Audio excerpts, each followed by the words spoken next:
And there's only one movie I know of coming out this weekend. Tim Burton's back, I know that. Yeah, it's another vampire movie. Who would have guessed? Yeah, but this time it's got Johnny Depp. Yes. And he's a vampire from the 70s soap opera. Oh. That's interesting. We have a couple more this week at theaters as well. My name is Barnabas Collins. 2 centuries ago, I made Collinwood my home. In PG-13 rated Dark Shadows, Barnabas Collins is a rich, powerful playboy until he makes the grave mistake of breaking the heart of a witch who turns him into a vampire and then buries him alive. 2 centuries later, Barnabas is inadvertently freed from his tomb and returns to find that his once grand estate has fallen into ruin.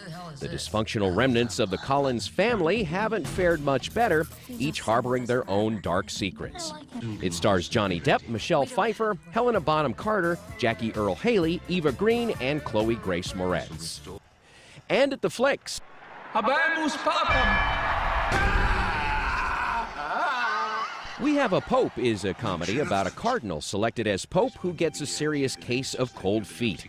His advisors rush to hire a psychiatrist who is also an atheist to help him decide to step onto the balcony in St. Peter's Square and greet the faithful. It's in Italian with English subtitles and is not rated. You think I'm gonna kill myself and make you look bad? I'm worried that you'll kill yourself and make yourself look bad. Greta Gerwig, Adam Brody, and Hugo Becker lead an ensemble cast in Damsels in Distress.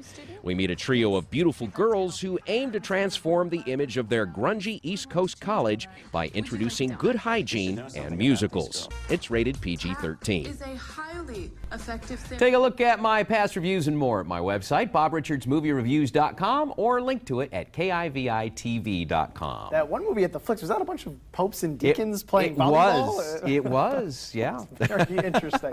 All right, we'll check back Monday.